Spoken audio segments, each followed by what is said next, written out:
Oi, Paula. Gente, agora sim, Oi, aí, valeu. eu achei que era Obrigada. para eu iniciar, aí eu tinha iniciado, eu já iniciei dois lives, Ah, porque entendi. eu entendi que era para eu iniciar, porque eu pensei, ah, não, se eles já fizeram 1 hora, talvez o Instagram não deixe, mas Não, que bom que deu. deixa. É só a gente segurar, aí você encerra aí e aí a gente volta, né, para isso. Mas pode continuar no assunto. Então, a gente estava falando das comunidades na periferia da cidade, E que tem essa existência, né? É uma outra forma. E nós temos um governo que não tem uma política para nada, né, dessas comunidades, não tem políticas para as mulheres. Essa tentativa estranhíssima que tem a Damares loucamente aí, né, enfim, de olhar para as mulheres, uma mistura de messianismo, religião, machismo, é um caldo, né? E a gente tem o Covid nesse meio todo, apavorando, e as pessoas têm que sobreviver, as mulheres têm que sobreviver. São a maioria das trabalhadoras informais, são a maioria essas moradoras da periferia, são as trabalhadoras domésticas, elas são que ganham têm a menor renda, estão as mais inseguras, em situação de muita vulnerabilidade. Então, viver nessas comunidades é lidar com muita coisa, é muito sofrimento psíquico, né? É muita coisa para se enfrentar, né? e aí a gente tem a questão da segurança alimentar, que eu acho que agora é central, né? Você garantir o alimento para essas famílias. Que as crianças que iam para as escolinhas, além da escolinha formal, os projetos de contraturno escolar, essas crianças tomavam café da manhã na escola, almoçavam, tomavam café da tarde e jantavam muitas vezes nessas escolinhas. Então chegavam em casa só para tomar um banho e dormir. Então a gente pode imaginar o quanto isso afeta, né? A falta dessas escolas, desses projetos do contraturno escolar, afeta a segurança alimentar das famílias. Como é que as famílias vão lidar com isso, com essas crianças que vão precisar se alimentar dentro de casa? Vai ter que ter toda uma nova gestão, né, de recursos de alimentação. Então, foi isso que essas mulheres dessas comunidades, né, fizeram esse trabalho assim de mobilização para garantir a alimentação dessas famílias, que é central, emergencial nesse contexto, para que elas não precisassem sair de casa, né? E a gente tem um trabalho também nessa comunidade, que é a Cíntia, que é a presidenta da Associação da Revolução dos Baldinhos. A Revolução dos Baldinhos é um projeto lindo, que elas acabaram, né? Essas mulheres, mulheres e homens atuaram para combater uma praga, né, na comunidade, que era a leptospirose, porque elas tinham muito lixo pela comunidade, então elas fizeram todo um trabalho ecológico, com um protocolo ecológico, junto à CEPAGRO, que é uma organização aqui de Santa Catarina, e conseguiram implantar uma metodologia que é de levar o baldinho nas casas para coletar o resíduo orgânico, né? E aí, com esse resíduo orgânico, elas diminuíram totalmente, praticamente, né, a incidência de ratos na comunidade, de leptospirose, e, e além disso, geraram renda para a comunidade com a venda de adubo para as floriculturas e também fizeram uma horta na comunidade. Então, é um trabalho lindo que ganhou um prêmio de uma organização alemã no ano passado, né? Então, e a outra mulher, né? Essa é a Cíntia, da Revolução dos Baldinhos, e a Jaqueline, outra mulher, as duas são mulheres negras. A Jaqueline iniciou um projeto de cooperativa de mulheres para a produção de alimentos, né? De teleentrega, principalmente de doces, bolos. Então, é uma cooperativa em que as pessoas ligam, escolhem os alimentos e essas mulheres entregam. Eu não sei como é que está funcionando isso agora, mas eu sei que a Revolução dos Baldinhos continua essa coleta nas casas, mesmo nesse contexto de pandemia. Claro, com protocolos de segurança, com máscara, mas elas não podem ficar sem esse trabalho de coleta que é central para a comunidade, porque isso pode trazer outros problemas de saúde, né? Porque quando elas iniciaram o projeto, 2 pessoas tinham morrido por leptospirose, né? Então, uma situação bem grave também. Mas voltando à questão da renda emergencial, que é uma questão que várias pessoas têm perguntado para a gente. A gente já recebeu alguns e-mails, porque nós fizemos uma matéria, né, entrevistamos uma empregada doméstica, uma trabalhadora doméstica, com 2 filhos, um casal, e ela vai começar a receber, né, o auxílio emergencial, as 2 cotas do auxílio emergencial, porque, felizmente, pensaram nas mulheres chefes de família. Então, as mulheres mães que cuidam dos seus filhos sem o auxílio, né, sem a presença dos pais, vão poder receber 2 cotas no valor de R$ 1.200. Só que a gente tem recebido muitos pedidos de informação, Ajuda? de informação para tentar entender, mas se eu já tô no Bolsa Família, como é que faz? Se a pessoa está no Bolsa Família, ela já vai receber automaticamente, né? E se está no cadastro único, também. A questão é, como eu conversei com a presidenta da FENATRAD, a Luísa Batista, é uma preocupação dela, e depois, quando acabar agora o cadastramento, eu quero voltar a fazer uma matéria para saber como é que ficou essa situação para as trabalhadoras domésticas, que são quase 7 milhões, a maioria mulheres negras, a grande maioria são mulheres e mulheres negras. Muito significativo, a primeira morte no Rio de Janeiro foi de uma empregada doméstica, Empregada né? Que a doméstica patroa demais. estava. Foi muito forte. E a Luísa, a gente fez Foi uma entrevista com ela e ela traz relatos assim de casos em que uma mulher, por exemplo, também, uma patroa, não queria dispensar, queria que a trabalhadora doméstica ficasse morando com ela a partir daquela data. Porque ela não poderia ficar sem o trabalho doméstico. Né? A gente viu toda uma mobilização também e uma manifestação contra aquela postagem da atriz Isis Valverde, não sei se você soube, que ela fez toda uma campanha, né? Como diz a Luísa, uma campanha desse porte, né? Ela teria que ter mais responsabilidade, né? Pedindo para as pessoas ficarem em casa e passa a trabalhadora atrás, uma trabalhadora doméstica, negra, né? E aí a Luísa coloca, né, que isso é antipedagógico, assim, porque... E a resposta que ela deu, né, de que a pessoa mora longe e não poderia, que seria melhor para ela ficar na casa da empregadora, né? Então é uma resposta também um pouco duvidosa, né? São as invisibilizadas, né? Então é melhor. Estão ali, né? Por acaso passou e alguém viu, né? Mas há uma E aí invisibilidade aquela nessa questão, né? violência dessas relações, né? E aí a questão que fica, né? Será que essa pessoa vai ter folga dentro daquela casa? Será que no sábado e no domingo ela vai poder ficar sem fazer nada, como ela ficaria na casa dela, talvez? E qual o horário de trabalho dela? Né? Então tem todas essas questões, assim, né? Essa primeira morte foi muito emblemática, né? De uma trabalhadora que trabalhava no Leblon e morava muito longe, né, num bairro bem distante, precisava de transporte e não foi informada em nenhum momento da gravidade desse vírus. Isso é que é o pior, né? Assim, é Ficou muito cuidando, realmente. né? E é o que, Essa...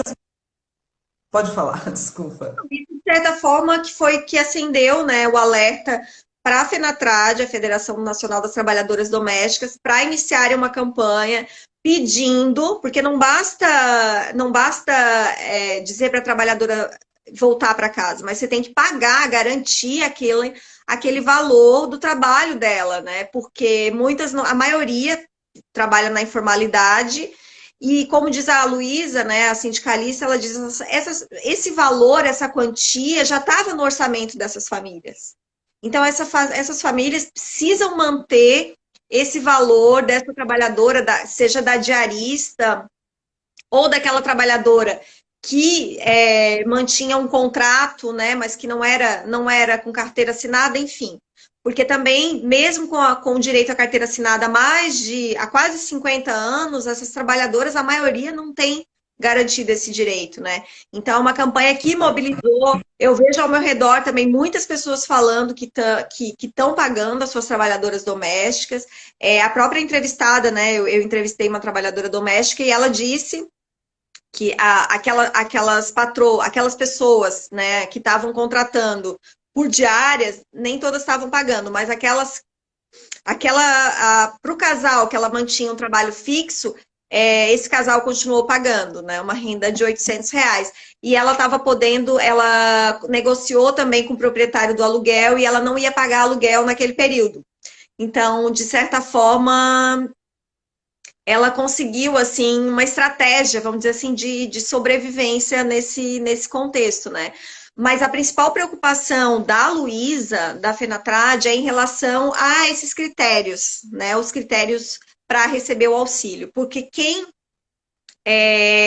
recebe o Bolsa Família, automaticamente já entra nesse cadastro, né? Se for chefe de família, mãe solo, já passa a receber R$ 1.200, duas cotas do auxílio de 600.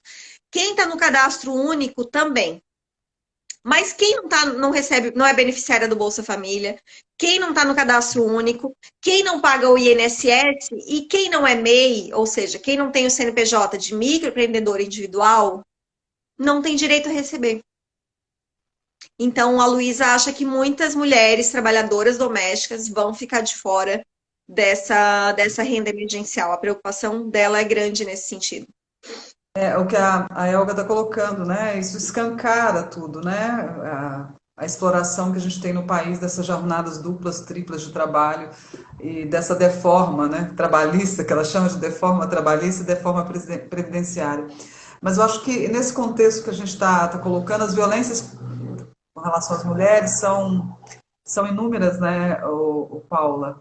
E acho que tudo isso tornou muito mais visível as violências no nosso país, trouxe à tona, trouxe à vista de todos assim, a miséria que a gente está, a violência diária do cotidiano, a violência das relações que tem sido ainda mais acentuada com as reações e ações do presidente, as suas reações e ações pessoais, né? Por outro lado, a burocracia infernal que tem no país, imagina, ao se pensar em renda, uma renda para socorrer pessoas estabelece categorias infinitas e que as pessoas podem ou não podem receber. Ah, se o CPF está cancelado porque eu não votei, porque isso, porque aquilo outro, e as pessoas vão morrendo. E a burocracia está lá e os caras dão entrevista e barabá, barabi, barabam, números e isso, e as pessoas estão aí na vida e na morte, né? E sendo expostas diariamente. Então, assim, eu acho que tornou muito visível as misérias que nos cercam, que nos envolvem, né? Eu vi nessa última semana também uma matéria, uma abordagem que era sobre as pessoas que foram para as ruas para regularizar o CPF nessa semana, assim. Então, ocorreu uma aglomeração de pessoas buscando, enfim, os lugares de regularização do CPF. E isso é muito grave, né? E às vezes a pessoa, na hora, ela tá tão Muito. desesperada que ela nem pensa que eu tenho que acessar a internet, ou às vezes também nem tem internet, né? São várias situações, mas que é uma medida para evitar aglomeração, para evitar que as pessoas não precisem sair e tem feito, de certa forma, com que as pessoas saiam de casa para resolver essas situações de CPF e tantas outras relacionadas à burocracia, né? Tem essa burocracia também, por exemplo, as mulheres. A gente ouviu relatos também de mulheres que têm filhos, mas que não puderam cadastrar os seus filhos. Então, é como se elas não fossem mães solo. Por quê? Porque os filhos não tinham CPF. Não é toda criança que tem CPF. Então, em cima da Imagina, hora. não tem nem certidão de nascimento, né? Então, em A cima da hora, maioria. as mulheres não conseguiram fazer o CPF das crianças e elas cadastraram só no nome delas, como se a família fosse somente elas. Então, isso já dificulta o acesso também, né? E nessa altura do campeonato, quem não está no cadastro único, não é do Bolsa Família e não tem MEI, dificilmente vai receber. Porque se não paga o INSS, esse é o critério. Como é que vai ser para essas pessoas? É a categoria de cidadania, né? Então, nós temos os não cidadãos mesmo, literalmente agora. O Santa Rita está colocando aqui que essa situação escancarou, né, a situação da miséria, para esse governo, mostrou para eles. Não sei se eles perceberam, é que mostrou, né? Mas se eles perceberam, né? Ele ironiza aqui, viva a escola de Chicago, que é aquele, o Guedes fica falando, né, sobre a escola de Chicago, então, que nem existe, né? Não é respeitada, mas assim, acho que tudo isso escancara tudo, essa realidade está colocada, mas a gente não tem nenhum tipo de campanha, nenhum tipo de política. A renda que você está se referindo foi uma imposição do Senado, né, da Câmara, uma luta ali. Em nenhum momento ali foi reconhecido o papel do Suplicy, que há anos milita com a questão da renda, e se coloca por 3 meses apenas, né? Sendo que, olha só, nós já estamos há quase um mês em isolamento social e isso vai para muito mais tempo, né? Então nós estamos numa situação muito dramática, né, Paulo? E essas mulheres estão nessa situação mais ainda. E aí a gente tem esse governo que mais desinforma do que informa, né? Com uma situação de insegurança, de instabilidade, de um governo que desautoriza o seu governo, né? Que a gente vê o ministro com posicionamento, né? Outros profissionais, outros representantes da saúde, dando entrevistas coletivas, falando das ações da saúde, e no mesmo momento o presidente indo para as ruas cumprimentando as pessoas sem máscara, espirrando, coçando o nariz e cumprimentando as pessoas idosas nas ruas, com total descomprometimento, né? Fazendo fomentando essa doutrina do choque mesmo que a gente vê aí, porque isso nos desestabiliza e é todos os dias, né? Não é uma coisa que é pontual, agora ele se arrependeu, não, ele continua e continua com uma estratégia, não é uma coisa que não tem estratégia, porque as teorias da conspiração que esse pessoal dispara das fake news no WhatsApp continua simultaneamente e eles já estão prevendo, né? São estratégias que eles já estão prevendo cenários e já estão fazendo apontamentos, né? Não são estratégias sem sentido, eu vejo, porque pessoas da minha família chegam para mim, né? A teoria da conspiração e dá um momento eu já vou ver nas redes sociais, realmente em alguns grupos essa teoria já está colocada. Então, eles estão sempre... em São Paulo, né? Ontem, né? Produzindo sentidos, né? Produzindo conteúdos para sustentar, apesar desse 30% do eleitorado do Bolsonaro já ter diminuído um pouco, mas eles querem sustentar uma narrativa ainda de que o presidente está sendo perseguido, que tudo poderia ser diferente, não fosse a perseguição contra o presidente, que é um cara antissistema, né? É essa narrativa que está colocada. E toda essa questão que ele coloca, que é uma questão falsa, né? Essa dualidade entre economia e saúde, como se fosse possível essa dualidade, né? Porque a gente sabe que a partir do momento que o sistema colapsa, entre colapso, a economia os impactos também entra em colapso. a economia vai entrar em colapso também, não é só o sistema de saúde, né? E essa questão que ele coloca o tempo todo, porque ele é o presidente mais preocupado com a fome do que qualquer outro na história do Brasil, né? E com as mulheres, né? Agora ele se preocupa também com a violência doméstica, né? Porque ele descobriu que o confinamento aumenta. Não, eu achei uma chacota isso, achei uma chacota. É um piadista ele, né? E assim, essa coisa que ele coloca o tempo todo faz sentido para muitas pessoas, porque ele diz, olha, ele vai lá e conversa com o cara do espetinho, você precisa ir para a rua mesmo trabalhar, porque se não for, como é que vai ser na sua casa? Só que é um equívoco, por quê? Porque é o Estado que precisa prover, não é as pessoas que têm que sair em busca do alimento, é o Estado que precisa prover a segurança alimentar. Esse alimento tem que chegar para as pessoas, não é a pessoa sair... Tem que garantir o alimento, a saúde, a educação, não é isso? Porque se ele se não fala todo dia. E eu acho que isso... Eu pensei assim, estrategicamente, ele vai mudar o discurso. Quando aprovaram a renda emergencial, eu pensei, ele vai mudar o discurso e ele vai pegar essa renda emergencial para ele no colo e vai embalar e vai dizer, olha, né? Mas não, ele continua negando o auxílio, dizendo, não, pessoas, vão para a rua, Porque ele poderia dizer, não, gente, agora eu garanti esse auxílio, fiquem dentro de casa. Mas é o contrário, continuem Tá. indo para rua. E isso, para mim, é assim, é um momento assim que fala muito sobre esse símbolo do pacto social, né?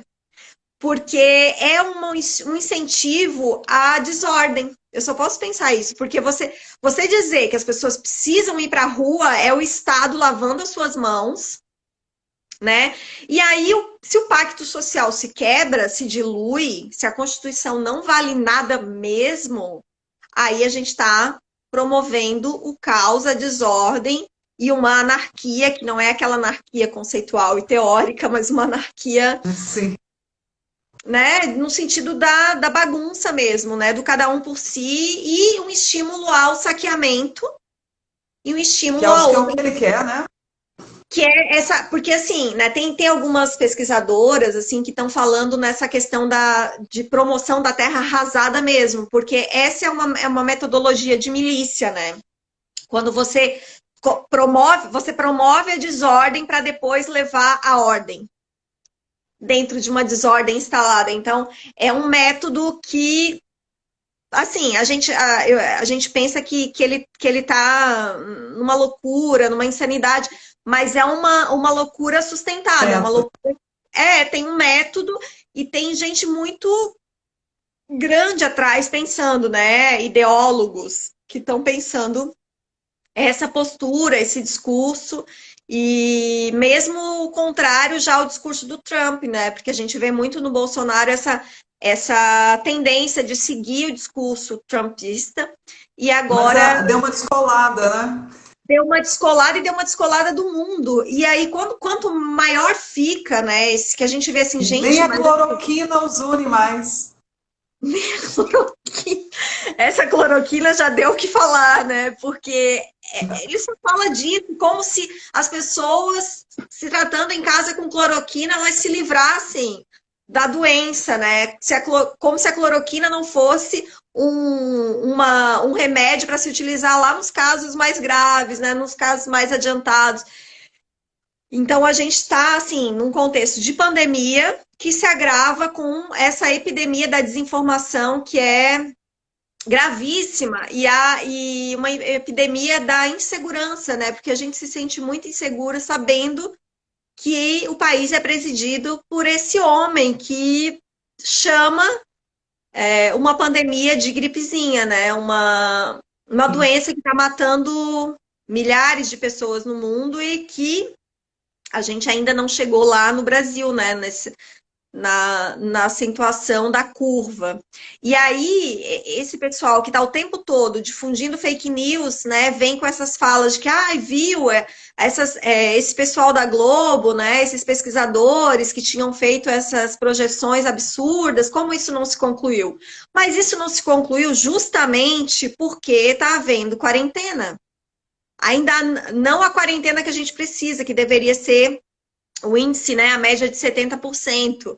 Mas a gente está Sim. fazendo algum esforço nesse sentido, né? Apesar da pressão do presidente da República.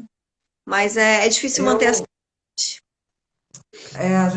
é uma luta diária, mas só falando de algumas observações, o Evaldo aqui disse que as trabalhadoras domésticas vivem uma situação de muita exploração, né? E em tempos de pandemia isso torna pior.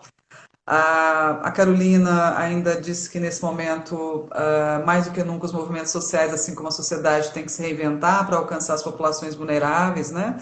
Mais vulneráveis. Acho que isso é o que a gente está falando o tempo todo aqui. E as pessoas adoraram aqui, Paula. Acho que a gente pode ir encerrando assim, porque a gente vai fazer outras. A nossa Universidade em Movimento, aqui, o nosso coletivo, tem uma programação e a gente vai. As coisas vão acontecendo aí. E acho que a gente vai fazer muito trabalho junto ainda. E eu escrever Fico muitos muito textos, fazer muita pesquisa. Estamos falando de dois estados altamente conservadores, né? Santa Catarina, Goiás, que deram uma votação expressiva para o Bolsonaro. Nós tivemos agora esse momento, um rompimento aqui do governador do estado com o Bolsonaro. Não sei o que isso significará para o futuro, né? Em termos de campanha, de, sei lá, da política aí para diante. Mas assim, as pessoas aqui estavam comentando na hora que você saiu, eu estava na outra parte do vídeo, né? justamente dizendo tanto que foi bom, tanto que passou rápido assim o nosso papo. A Z está parabenizando aqui, dizendo que se não bastasse o vírus, ainda temos o Bolsonaro. É o vírus e o verme, né? Podemos, como disse o Haddad. É o Mas assim, cinco. eu adorei o papo, a gente conversar e tratar dessas questões todas, trazer das suas experiências do portal Catarinas, que eu acho que foi assim, ele é um instrumento para as mulheres, para o feminismo, para as questões de gênero no nosso país, nesse momento, e eu convido as pessoas a contribuírem com o portal. Depois você podia fazer um postzinho assim para a gente colocar no Universidade de Movimento e em outros locais aqui, alguma coisa assim para a gente ir distribuindo aí e aparecendo mais pessoas para entrarem no portal e fazerem, ajudarem a fazer esse jornalismo independente, feminista, né? Que é muito importante. Então, assim, eu sou super, super grata, adorei o papo. E deixo agora para as suas considerações aí. Então, eu quero agradecer também, gostei muito dessa parceria, espero que ela continue, que a gente possa desenvolver aí outros trabalhos, outros diálogos, que nesse momento a gente precisa falar, né? Precisa Precisamos. fazer contatos com as pessoas, porque estamos tão sozinhas, e eu acho que a internet tem ajudado nesse sentido, né? Essas lives que têm ocorrido, têm aproximado mais a gente e permitido essa reflexão e a produção de novos sentidos que a gente tem buscado também para a nossa experiência na vida, né? No trabalho, enfim, em várias dimensões da nossa vida.